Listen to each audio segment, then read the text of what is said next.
தந்தை மகன் தூய ஆவியாரின் பெயராலே ஆமென்.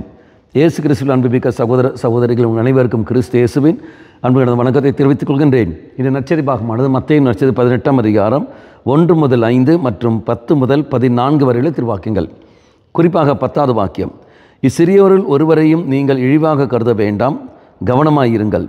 இவருடைய வானதூதர்கள் என் விண்ணக தந்தையின் திருமுன் எப்பொழுதும் இருக்கின்றார்கள் என நான் உங்களுக்கு சொல்கிறேன். நாம் பார்க்கின்ற இந்த சிறியோரில் ஒருவரையும் நீங்கள் இழிவாக கருத வேண்டாம். யார் அந்த சிறியோர்கள்? நம்முடைய குடும்பத்தில் பலவீனத்தோடு இருக்கின்றவர்கள், நம்முடைய சமுதாயத்தில் பலவீனத்தோடு இருக்கிறவர்கள், நம்முடைய கூட இருப்பவர்கள் பலவீனத்தோடு இருப்பவர்கள். யாரெல்லாம் பலவீனத்தோடு இருக்கிறார்களோ அவர்கள் நாம் இழிவாக கருத வேண்டாம். உதாரணம், நான் படித்திருக்கின்றேன், என்னுடைய கீழில் படிப்பில் கம்மியாக இருக்கின்றவர்கள், நான் ஆரோக்கியத்தோடு இருக்கின்றேன், அப்போ ஆரோக்கியம் இல்லாமல் இருக்கின்றவர்கள், நான் நல்ல கருத்துக்களோடு இருக்கின்றேன், மற்றவர்கள் கருத்து இல்லாமல் இருக்கின்றவர்கள், நான் பணம் படைத்த நபராக இருக்கிறேன், பணம் இல்லாத நபராக இருக்கின்றார்கள்.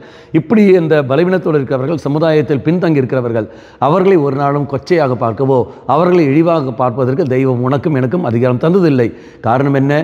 தெய்வம் அவர்கள் வழியாக செயல்பட்டு கொண்டிருக்கிறார்கள்.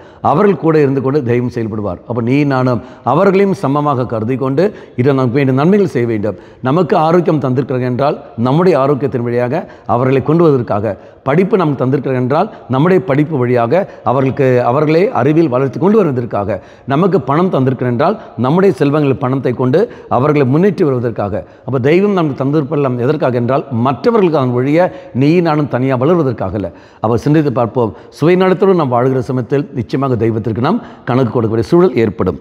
ஆகவே நம்மிடம் ஒப்படைக்கப்பட்ட அந்த மனிதர்களுக்காக மன்றாடுவோம். ஒரு நாளும் கேவலமாக பார்ப்பதோ இழிவாக பார்ப்பதோ இல்லாமல் இருப்போம். அது எங்கே ஆரம்பமாகும்? குடும்பத்தில்.